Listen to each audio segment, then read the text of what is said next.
हम जानते हैं कि ब्रह्मांड की हर वस्तु गतिशील है। यही कारण है कि अंतरिक्ष की दुनिया में हर समय उथल पुथल मची रहती है।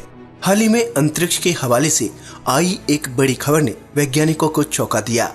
जरा सोचिए, आप ऑफिस की डेस्क पर बैठकर अपना काम कर रहे हैं और अचानक आपको पता लगे कि दुनिया खत्म होने वाली है या 10 साल बाद धरती पर जलजला आने वाला है जिससे सब कुछ तहस नहस हो सकता है।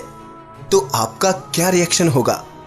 शायद आपके मन में पहला विचार ये आएगा कि अभी तो मैंने जिंदगी को 10% भी नहीं जिया, अभी मेरी उम्र ही क्या है, अभी तो मुझे सारी दुनिया देखनी है, शादी करनी है, बच्चे पैदा करना है, तो ये दुनिया कैसे खत्म हो सकती है।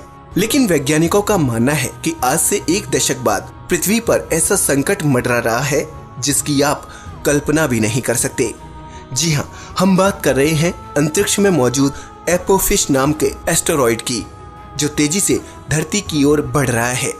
नासा के वैज्ञानिकों का कहना है कि अगर इसी तेजी से ये एस्टेरॉयड धरती की ओर बढ़ता रहा तो ये एस्टेरॉयड शुक्रवार 13 अप्रैल 2029 को धरती से आकर टकरा सकता है। चलिए जानते हैं आखिर ये कैसा एस्टेरॉयड है जिसके अंतरिक्ष में होने से धरती के अस्तित्व के ऊपर खतरा मंडरा रहा है। हाय दोस्तों, मैं हूं शिवराम सिंह और आप देख रहे हैं साइंस न्यूज। तो चलिए शुरू करते हैं। Asteroid Apophis. एस्टेरॉयड एक छोटे बड़े उपग्रह होते हैं जो ब्रह्मांड में इधर उधर घूमते रहते हैं।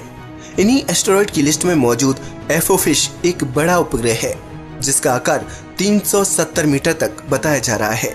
यानी इसके आकार की तुलना 3 फुटबॉल फील्ड से की जाए तो वो उससे भी ज्यादा है। इस एस्टेरॉयड की खोज किट पीक नेशनल ऑब्जर्वेटरी द्वारा 2004 में की गई थी, लेकिन इसने लोगों का ध्यान अपनी ओर तब खींचा जब ये बात सामने आई कि ये उपग्रह तेजी से धरती की ओर बढ़ रहा है और 2029 में ये धरती से आकर टकरा सकता है, जिसके आसार 2.7% माने जा रहे हैं। लेकिन इसका खतरा यहीं तक सीमित नहीं है। वैज्ञानिकों का कहना है कि अगर 2029 का खतरा टल भी गया तो 2036 में ये फिर से वापस आ सकता है। हाल ही में हुए नए शोध में ये बात सामने आई है कि एपोफिस 2036 में पृथ्वी के लिए खतरा साबित नहीं होगा, लेकिन इसके धरती को नुकसान पहुंचाने के आसार 2029 में बढ़ सकते हैं। एस्ट्रोनॉमर्स का कहना है कि उन्होंने एस्टेरॉयड को लगातार ट्रैक किया है, जिससे ये बात सामने आई है कि ये 13 अप्रैल को धरती से 31,300 किलोमीटर की दूरी से गुजरेगा।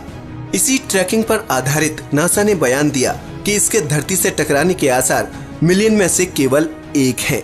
लेकिन गुजरते समय के साथ ही नासा ने अपने इस बयान को बदल दिया और कहा कि इसके धरती से टकराने की संभावनाएं अब 100 में से 1 हो गई है। यह सुनने में शायद आपको डरावना लगे, लेकिन पास से गुजरते समय ये चांद से 10 गुना ज्यादा धरती के करीब होगा। लेकिन फिर भी वैज्ञानिकों में मत है कि ये उपग्रह धरती से नहीं टकराने वाला। नासा के कुछ अधिकारियों का कहना है कि ये एस्टेरॉयड जियो स्टेशनरी सैटेलाइट्स की तुलना में ज्यादा करीब है, जो 22,370 मील यानी कि 36,000 किलोमीटर की दूरी पर पृथ्वी की परिक्रमा करते हैं। ये इतिहास में पहली बार होगा कि कोई एस्टेरॉयड पृथ्वी के सबसे पास से गुजरेगा। ये इतने करीब होगा कि आप इसे बिना टेलीस्कोप के अपनी आंखों से देख पाएंगे। कहा जा रहा है कि ये पहली बार ऑस्ट्रेलिया के पूर्वी तट के दक्षिणी तट की ओर सदर्न हेमिस्फीयर पर रात में दिखाई देगा। इसके बाद ये अपनी यात्रा भारतीय महासागर की ओर जारी रखेगा। इसकी तेजी इतनी होगी कि केवल 1 घंटे में ये एस्टेरॉयड अटलांटिक महासागर की ओर बढ़ते हुए अफ्रीका को पार कर शाम तक अमेरिका पहुंच जाएगा। इसके साथ ही शोधकर्ताओं के अनुसार एपोफिस 1 मिनट के भीतर पूर्णिमा के दिन निकले चांद से भी अधिक तेजी से यात्रा करेगा और इसकी चमकती रोशनी लिटिल डिपर कॉन्स्टेलेशन के सितारों से भी ज्यादा चमकदार होगी। अगर एपोफिस लंदन जैसे शहर से टकराया तो ये लाखों लोगों को मिटा देगा और लगभग 3 मील चौड़ा एक गड्ढा बना देगा।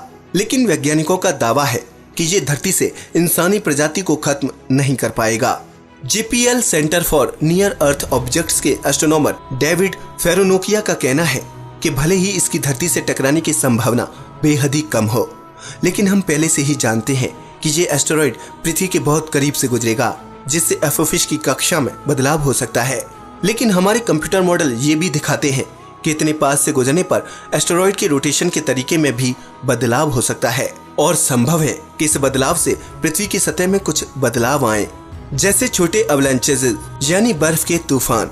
हालांकि इस एस्टेरॉइड की स्थिति के हिसाब से ये अभी टकराने नहीं जा रहा, लेकिन CNEOS के डायरेक्टर पॉल कोडास का कहना है कि एपोफिस 2000 पोटेंशियल हजार्डस एस्टेरॉइड का रिप्रेजेंटेटिव माना जाता है। एपोफिस के 2029 के फ्लाईबाई के दौरान हम इससे महत्वपूर्ण वैज्ञानिक ज्ञान प्राप्त कर सकते हैं, जो एक दिन पृथ्वी की रक्षा के लिए उपयोग किया जा सकता है। वहीं नासा के जेट प्रोपल्सन लेबोरेटरी के रडार साइंटिस्ट मरीना ब्रोजोविक का कहना है कि इस उपग्रह का ऑप्टिकल और रडार दोनों टेलीस्कोप की मदद से निरीक्षण किया जाएगा, ताकि रडार ऑब्जर्वेशन के साथ हम इस उपग्रह की छोटी से छोटी सरफेस डिटेल्स देखने में सक्षम हो सकते हैं, जो आकार में केवल कुछ मीटर है। अंतरिक्ष में मौजूद इन एस्टेरॉइड्स की स्थिति लगातार बदलती रहती है। ऐसे में कब इनके धरती से टकराने की स्थिति पैदा हो जाए, कुछ कहा नहीं जा सकता।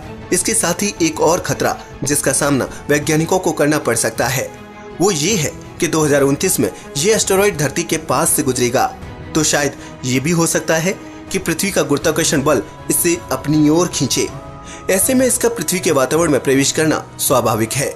अगर ऐसी कोई स्थिति पैदा होती है तो पृथ्वी के अस्तित्व पर गहरा संकट मंडरा सकता है, और ये संभावना सबसे ज्यादा है। 2029 में इस एस्टेरॉइड की हमारे ग्रह से टकराने की संभावना अभी कम होने के कारण सभी स्पेस एक्सपर्ट्स राहत की सांस ले रहे हैं, लेकिन इसका हल ढूंढने की जद्दोजहद में वैज्ञानिकों ने पृथ्वी के आसपास मौजूद सभी नियर अर्थ ऑब्जेक्ट्स का पता लगाया, जो भविष्य में कभी भी धरती से टकरा सकते हैं। ऐसे में नासा के सामने एक नई कड़ी खुलकर आई, जिसमें पता लगा कि अंतरिक्ष में ऐसे 6 एस्टेरॉइड हैं जो धरती के पास से गुजर सकते हैं। वैज्ञानिकों का कहना है कि 2027 से ही 2 साल की अवधि में पृथ्वी के पास से 6 एस्टेरॉइड के गुजरने की संभावना है, और एस्टेरॉइड के गुजरने का ये सिलसिला 2027 की गर्मियों में शुरू हो सकता है। पर घबराने की कोई बात नहीं है, क्योंकि इन सभी उपग्रह की पृथ्वी को छूकर गुजरने की संभावना बिल्कुल ना के बराबर है, और इन सभी एस्टेरॉइड से पृथ्वी को कोई खतरा नहीं। इसके विपरीत वैज्ञानिकों को इन उपग्रह का धरती के पास से गुजरने का इंतजार है, क्योंकि ये अंतरिक्ष में मौजूद बाकी उपग्रहों की संरचना से जुड़े कई रहस्यों को उजागर कर सकते हैं। NASA running simulation exercise. हालांकि एपोफिस धरती से अभी नहीं टकरा रहा, लेकिन एस्टेरॉइड्स का धरती से टकराने के खतरे को लेकर वैज्ञानिक हमेशा एक्टिव रहते हैं, और इसीलिए सभी होने वाली घटनाओं पर नजर रखते हुए वैज्ञानिकों ने एस्टेरॉइड्स के अध्ययन को आगे बढ़ाते हुए प्लैनेटरी डिफेंस वेपन्स को क्रिएट करने की योजना बनाई है, जिससे भविष्य में पृथ्वी पर होने वाले ऐसे किसी भी महाटकराव से बचा जा सके। इसके अध्ययन में पहला कदम नासा ने ये उठाया है कि अंतरिक्ष में मौजूद सभी खतरनाक स्पेस रॉक्स को खोजने की मुहिम शुरू की, और इसमें पहली सफलता तब हासिल हुई जब नासा के वैज्ञानिकों ने 90% से भी अधिक एस्टेरॉइड खोज निकाले। इस खोज से ये बात सामने आई कि पृथ्वी के पास के एस्टेरॉइड्स कम से कम 1 किलोमीटर चौड़े हैं, और इनमें से कोई भी चट्टान पहाड़ के आकार जितनी बड़ी नहीं है, और इसीलिए इन नियर अर्थ ऑब्जेक्ट से पृथ्वी को भविष्य में कोई खतरा नहीं। इस तैयारी के अंतर्गत वैज्ञानिकों ने 29 अप्रैल से 3 मई तक मैरीलैंड में प्लैनेटरी डिफेंस कॉन्फ्रेंस का आयोजन किया। इस सम्मेलन का अहम मुद्दा एपोफिस है। दरअसल इस टकराव को ध्यान में रखते हुए वैज्ञानिकों ने रनिंग सिमुलेशन एक्सरसाइज का प्लान बनाया, जिसमें नासा ने एक काल्पनिक एस्टेरॉइड PDC 2019 का निर्माण किया। इसका आकार जहां 300 मीटर तक रखा गया, वहीं इसकी धरती से टकराने की तिथि 29 अप्रैल 2027 निश्चित की गई। 29 अप्रैल से शुरू हुई इस कॉन्फ्रेंस में एस्टेरॉइड का धरती से टकराने का रियलिस्टिक सिनेरियो क्रिएट कर PDC 2019 को एक रियल एस्टेरॉइड का दर्जा दिया गया। इस पर सभी उपकरणों से नजर रखी जाएगी और इसके धरती से टकराने की संभावनाओं का अध्ययन किया जाएगा। साथ ही इस बात का भी ध्यान रखा जाएगा कि ये एस्टेरॉइड अपनी ऑर्बिट में ही धरती की ओर बढ़े। एस्टेरॉइड PDC 2019 पर बनाया गया ये एक्शन प्लान इस कॉन्फ्रेंस का सबसे महत्वपूर्ण हिस्सा था, और इसका दर्शकों को सोशल मीडिया पर लाइव अपडेट भी दिया गया। ये IAA प्लैनेटरी डिफेंस कॉन्फ्रेंस 5 दिनों तक एक तरह की रन ड्रिल एक्सरसाइज थी, जो एस्टेरॉइड के पास से गुजरने पर उसके डीप इम्पैक्ट को स्टडी करने के लिए प्लान की गई थी। इसके साथ ही इस कॉन्फ्रेंस में इस बात की चर्चा की गई कि इस घटना का अध्ययन किस प्रकार और कैसे किया जा सकता है। अगर इस एस्टेरॉइड की दिशा में कोई भी परिवर्तन होता है तो ऐसे में किस प्रकार के मिशन को कंडक्ट किया जाना चाहिए ताकि धरती को बचाया जा सके। अगर 10 साल बाद इस एस्टेरॉइड ने अपनी कक्षा बदली तो इसके परिणाम बहुत घातक हो सकते हैं। जिस स्पेस इवेंट का नासा को बेसब्री से इंतजार है वो सब एक झटके में बदल सकता है। इससे भारी जानमाल का नुकसान हो सकता है।